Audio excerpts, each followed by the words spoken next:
मारे जाते हैं और आप खामोश हैं। अगर आप यूएस से वापस आ रहे तो हम आपको कहेंगे कि जाओ सीधा आपका हवाई जहाज मणिपुर के अंदर उतारो, जहां कितनी सारी चर्चिस को जलाया गया है, कितने सारे बेगुनाह लोगों को मारा गया है। आज गोश्त के नाम पे, आज किसी की तस्वीर के नाम के ऊपर आज जो खतरे आम हो रहा है, और अगर वजीर आजम पंत प्रधान अगर ये कह रहे हैं कि नहीं इस मुल्क के अंदर भेदभाव नहीं हो रहा है, तो आप झूठ कह रहे हैं।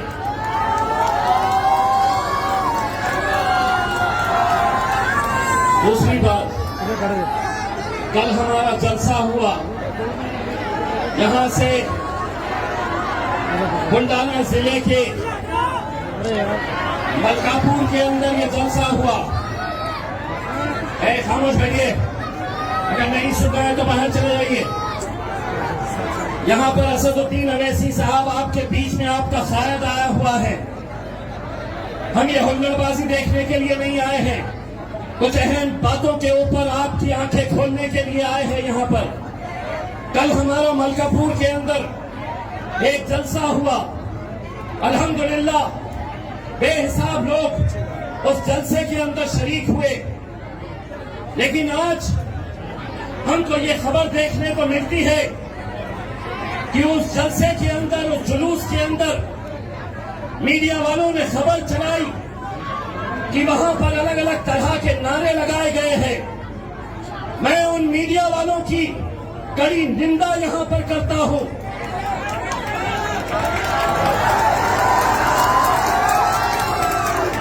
24 साल इम्तियाज जलील भी पत्रकार था, लेकिन इम्तियाज जलील ने पत्रकारिता की है। आज तुम जो कर रहे हैं वो भड़वागिरी कर रहे हो। जाओ और सुनाओ अपने मालिकों को। इस देश के अंदर अगर आज इस देश के अंदर जाति, धर्म और मजहब के नाम के ऊपर अगर कोई बांटने का काम कर रहा है,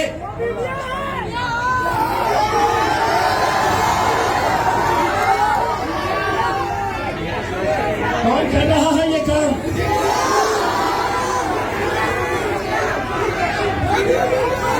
मैंने जैसे ही ये खबर आई, मैंने ट्वीट करके कहा है कि उन तमाम चैनल्स को अगर ये समझ रहे होंगे कि ये डरपोक जमात है, तो ये समझ लो किसी के बाप से हम डरने वाले लोग नहीं हैं।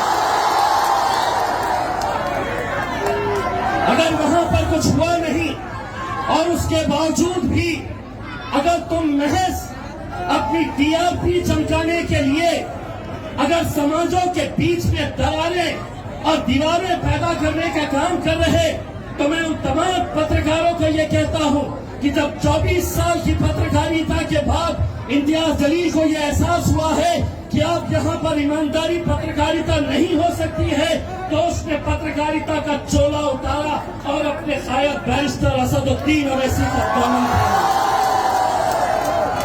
तुम भी उतारो।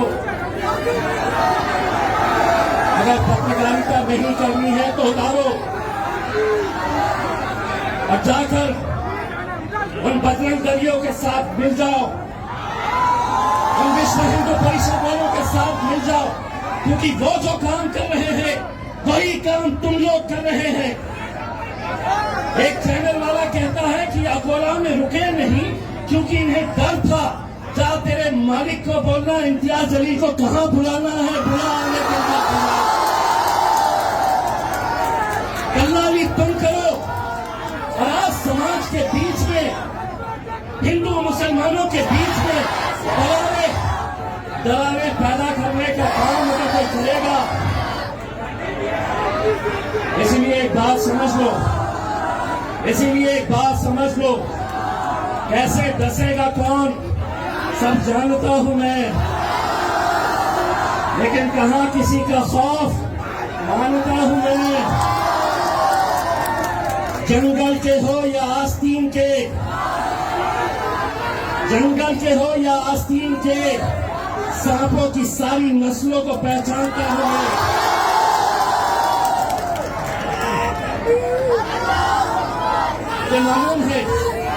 मुझे मालूम है इस मुल्क के अंदर 2 एम है, 2 एम। एक तो मीडिया और दूसरा वहां पे जाकर जो झूठ पे झूठ, झूठ पे झूठ, झूठ पे झूठ। मोदी जी कभी एक मर्तबा अपनी जबान से ये बोलिए, ये हिम्मत रखिए बोलने की कि हाँ, इस देश के अंदर कुछ लोग जाति, धर्म और मजहब के नाम के ऊपर बंटवारा कर रहे हैं। वजीर आजम आप मेरे भी है। जब आप यूएस जाते हैं तो मुझे भी फख्र होता है, जब मेरा मुल्क तरक्की करता है तो मुझे भी फख्र होता है। लेकिन आज क्या ये सच्चाई नहीं है कि किसी के व्हाट्सएप स्टेटस के ऊपर किसी की जान ले लो, किसी को महज गोश्त है किसी की थैली के अंदर तो उसकी जान ले लो। क्या वो नौजवान लड़कों के माँ बाप, बेटे, भाई बहन, बच्चे नहीं है? और हम सिर्फ मुसलमानों की बात नहीं कर रहे। इस मुल्क के अंदर जहाँ जहाँ पर भी जिस किसी जाति, धर्म और मजहब के नौजवानों पर अगर जुल्म और सितम होगा, कोई खड़े रहे ना खड़े रहे, मेरा शायद बैरिस्टर असदुद्दीन तुम्हारे लिए आवाज उठाता है। इसीलिए मेरे भाइयों, जब पार्लियामेंट के अंदर जब हम जाते हैं तो बैरिस्टर असदुद्दीन अवैसी साहब पहले अकेले हुआ करते थे, अब अल्हम्दुलिल्लाह अकेले नहीं है। अब इम्तियाज जलील उनका भाई और तुम्हारा भाई भी वहां पर जाकर बैठता है। अरे बनना है, कुछ करना है तो ऐसा बनो मेरे शायद के जैसा कि पार्लियामेंट के अंदर जब असद भाई की तकरीर होने की रहती है, हम तो सिर्फ 2 हैं, वो 300 है, तो वो मेरे पास आते हैं और पूछते हैं आज बोलेंगे क्या? मैं कहता हूं हाँ बोलेंगे। आज क्या बोलेंगे? मैं बोला आज फिर से तुम्हारी बजाएंगे। मेरे भाई, आज जिस दौर से हम गुजर रहे हैं, मैं तमाम नौजवानों से ये अपील करना चाहूंगा कि एक ऐसे मुश्किल दौर से हम गुजर रहे हैं जहां पर एक तरफ हुकूमत है, जहां पर एक तरफ सरकारें हैं, जहां पर एक तरफ पुलिस वाले हैं, जहां पर एक तरफ मीडिया वाले हैं। तुम्हारा अपना कोई नहीं है। इसीलिए आज ये हम सब की जिम्मेदारी होती है, अगर इस मुल्क के अंदर कौमी एकजहती बरकरार रखनी है, अगर इस मुल्क के अंदर अगर भाईचारगी अगर जिंदा रखनी है, वो तहजीब, वो हमारी संस्कृति जो पिछले 75 सालों से हमने जिसे समेट कर रखा है, आज महज क्या वजह है कि अचानक नए नए मुद्दे सामने आ जाते हैं। आज जब ये मामला निकला तो देवेंद्र फडणवीस साहब भारतीय जनता पार्टी के उप मुख्यमंत्री और गृह मंत्री ने ये कहा कि हम देखना चाहते हैं कि ये औरंगजेब की औलाद कौन है। मैं आपको कह रहा हूं देवेंद्र फडणवीस साहब, इम्तियाज जलील आपको कह रहा है, बताओ पिछले 75 सालों के अंदर क्या वजह है कि एक राजा जो 400 साल पहले था, उसकी कभी भी कोई जयंती मनाई नहीं गई, कहीं कोई पोस्टर नहीं दिखा, किसी ने व्हाट्सएप के ऊपर नहीं रखा। ये भारतीय जनता पार्टी सत्ता में आती है और अचानक ये मुद्दा इसलिए खड़ा किया जाता है कि समाज के बीच में दरार पैदा करो और हम सत्ता का मजा लेते रहो। एक बात अच्छी तरह से समझ लो, हम सत्ता के भूखाधिकारी नहीं है, हम सत्ता के लालची नहीं है। इस मुल्क से हमें मोहब्बत है। मैं तमाम नौजवानों से यह अपील करना चाहूंगा, जिसे हुल्लड़बाजी करना है वो यहां से निकल जाए। बैठ जाइए राफिके। ये चंद लड़के जो सामने खड़े हुए हैं,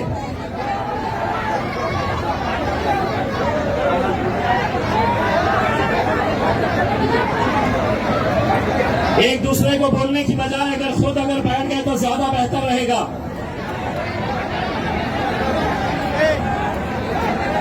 यकीन मानिए, अगर आप नहीं बैठेंगे तो असद अवैसी साहब अगले 5 मिनट में हम यहां से उन्हें लेकर चले जाएंगे।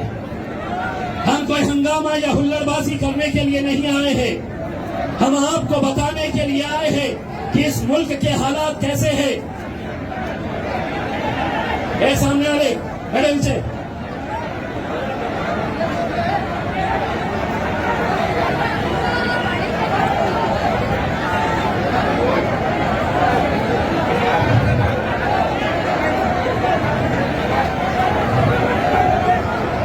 सफेद टोपी बेटा, तकलीफ है बैठने में। चलिए बैठिए, आप भी बैठिए। मेरे भाई, आज बैरिस्टर असदुद्दीन अवैसी साहब, हम तमाम लोग जो अलग अलग जगह जाकर आप लोगों से ये अपील कर रहे हैं, ये मुल्क की खूबसूरती को बरकरार रखिएगा।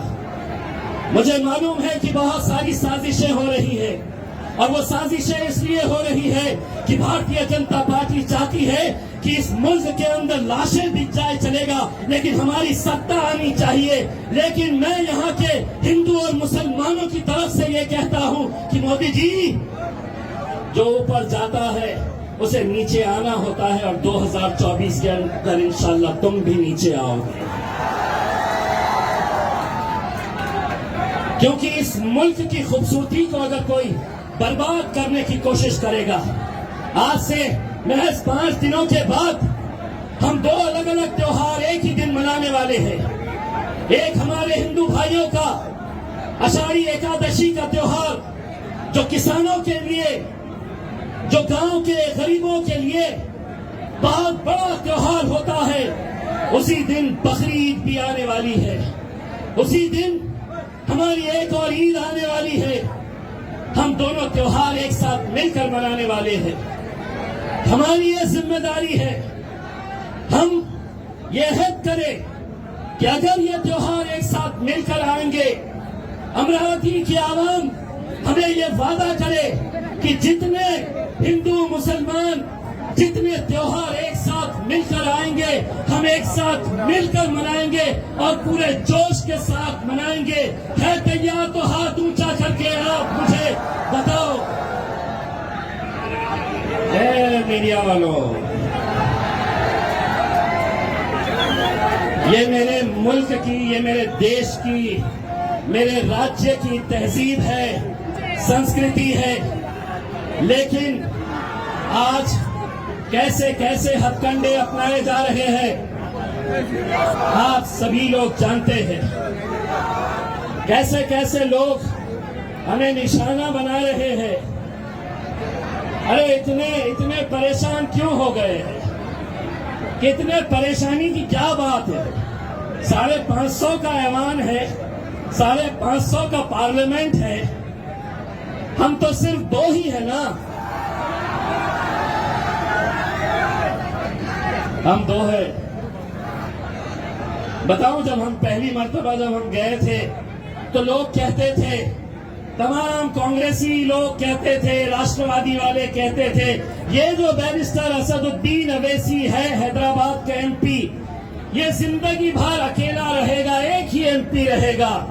अल्हम्दुलिल्लाह आप लोगों की दुआएं थी, अब एक नहीं, एक के 2 हो गए हैं, आगे 2 के 4 हो गए।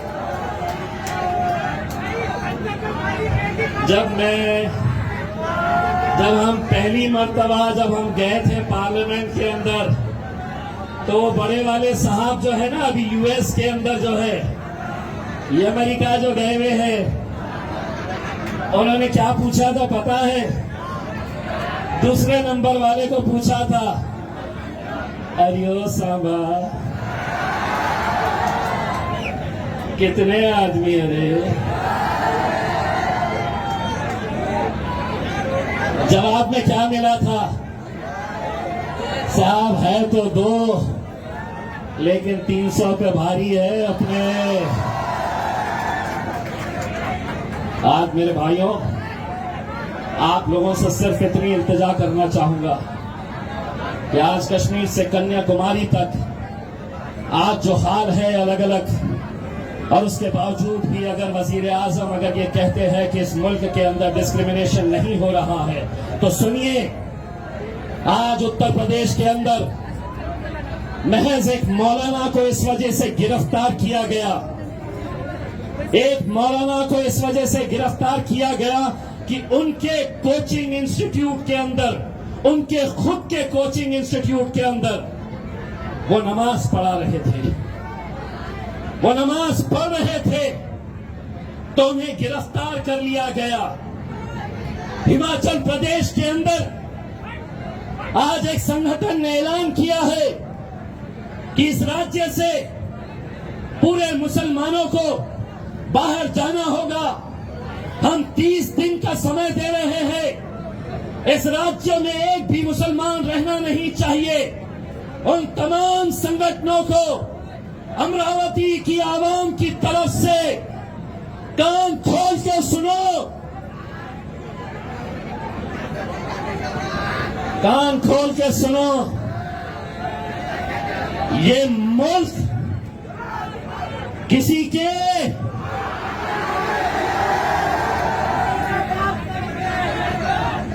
आधा मैं बोलूंगा, आधा तुमने बोलना, नहीं तो ये खड़े हैं ना, कल फिर लगा डालेंगे हमारा बाप निकाला।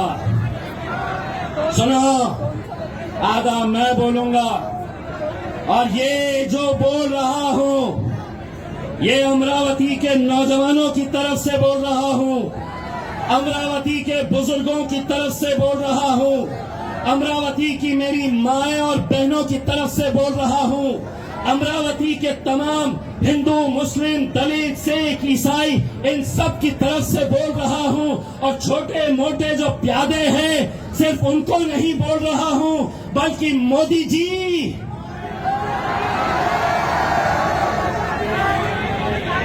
मोदी आप भी सुन लो, और आपके ये जो प्यादे जो समझ रहे हैं कि हम इस मुल्क के अंदर कुछ भी कर सकते हैं, उनको सबको कह रहा हूं, और सुनो, ये मुल्क तुम्हारे, अबे बाहर तक तो आवाज जाने दो, ये मुल्क तुम्हारे। अब मेरे पे केस होता है क्या? घंटा होता है। मैंने आधा बोला, आधा इन्होंने बोले। अब कांग्रेस वाले बोलेंगे इस पे केस करो, राष्ट्रवादी वाले बोलेंगे इस पे केस करो, ये जो रिकॉर्डिंग कर रहे हैं वो फॉरवर्ड रिवाइंड करेंगे, और आखिर में इनके हाथ में क्या आएगा मालूम है? बाबा जी का। इसीलिए हम जब तक सीधे हैं तो सीधे, हमको नहीं छेड़े तो अच्छा है, वरना अगर छेड़े तो हम अब होता केस, क्या मिलता? इसीलिए आज ये वक्त की जरूरत है कि जिस दौर के अंदर नौजवान बच्चों का कत्लेआम हो रहा है, मेरे साथ हमारे वर्किंग प्रेसिडेंट जनाब डॉक्टर गफ्फार खादरी साहब हैं। पिछले 10 दिनों से डॉक्टर गफ्फार खादरी साहब का काम क्या है? तो कभी जलगांव जाओ, क्योंकि एक नौजवान लड़के का कत्ल कर दिया गया, कभी अहमदनगर जाओ तो क्योंकि एक नौजवान लड़के को मार दिया गया, कभी श्रीरामपुर जाओ, कभी कोल्हापुर जाओ, कभी इगतपुरी जाओ, कभी नासिक जाओ। कब तक हम बेकसूर नौजवान बच्चों की लाशों को हम गिनते रहेंगे? इसीलिए मैं आज उन तमाम पुलिस वालों से भी कहता हूं, बहुत अच्छे मैंने पुलिस वालों को देखा है। आपके कमिश्नर नवीन रेड्डी साहब को भी मैं बहुत अच्छे तरीके से जानता हूं, एक अच्छा ऑफिसर है। लेकिन मैं नासिक के उसी एसपी से पूछना चाहता हूं, अगर तुम्हारे इलाके के अंदर 10 दिन में 2 नौजवान लड़कों को दिन दहाड़े बजरंग दल के गुंडे अगर मारते हैं और अगर तुमसे वो समारे नहीं जा रहे, तो एसपी साहब अपनी वर्दी उतार दीजिए, तुम उस वर्दी के लायक नहीं है।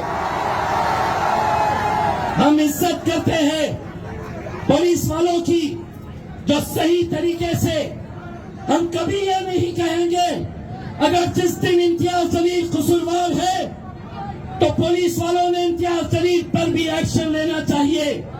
लेकिन महज एकनाथ शिंदे के बोलने पर, देवेंद्र फडणवीस के बोलने पर, देवेंद्र फडणवीस साहब, मैं आपको चैलेंज कर रहा हूं, मलकापुर की उस घटना की इंक्वायरी करवाइए। मैं आपको दावे के साथ कह रहा हूं, किसी ने कोई गलत नारा वहां नहीं लगाया। एक मीडिया वाला चलाता है, उसका देखकर दूसरा चलाता है, उसका देखकर तीसरा चलाता है और फिर प्रतिक्रियाएं देना शुरू हो जाती है। भारतीय जनता पार्टी के एक वो नेता है, तोतला बोलता, क्या नाम है उसका,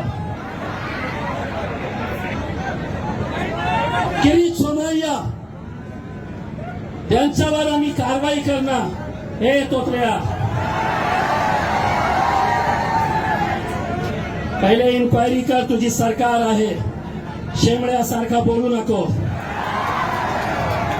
अगर तू समझ रहा है कि जबान तेरे मुंह में है तो तेरे जितने प्यादे हैं उनको लेकर आ किसी स्टेज के ऊपर और हमारी जबान का मुकाबला कर। अरे हम दोनों वहां पर 300 पर भारी है, अल्हम्दुलिल्लाह। तू किस खेत की मूली है रे?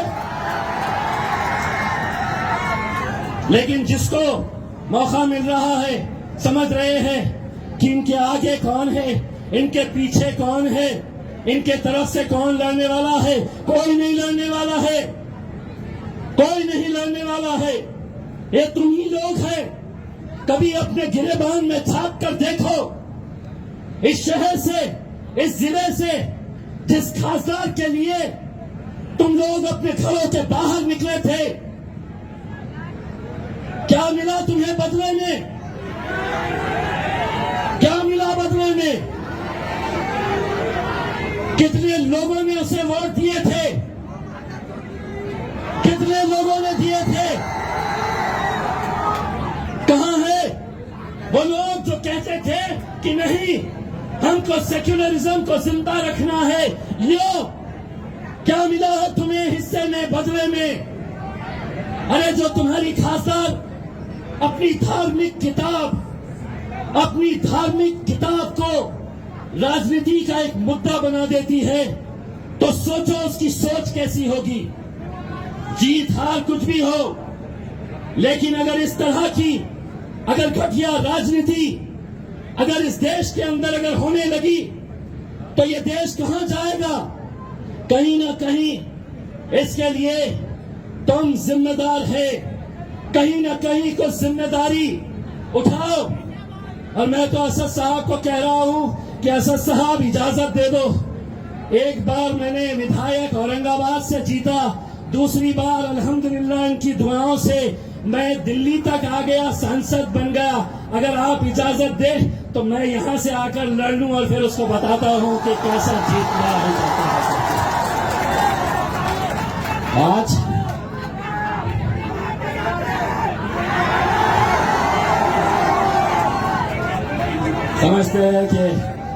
समझते हैं कि हम कुछ भी बोल लेंगे, कुछ भी हम बोल लेंगे और इन लोगों को सबको सुनना पड़ेगा, इन सबको सुनना पड़ेगा। और सुनते थे, सुनते आए हैं। पिछले 75 सालों के अंदर हमने क्या किया है, हमने क्या किया है? तो बारातें उनकी सस्ती थी, घोड़ी पर वो बैठते थे, और हम क्या, तो हम ढोलक के सामने नाचने का काम करते थे 75 सालों के अंदर। अरे बैरिस्टर असदुद्दीन अवैसी साहब जब मैदान में उतरे तो उन्होंने एक ही बात कही, अब बहुत हो गया हमारा नाचना, अब घोड़ी पर भी हम ही बैठेंगे और नचाएंगे तुमको इंशाअल्लाह।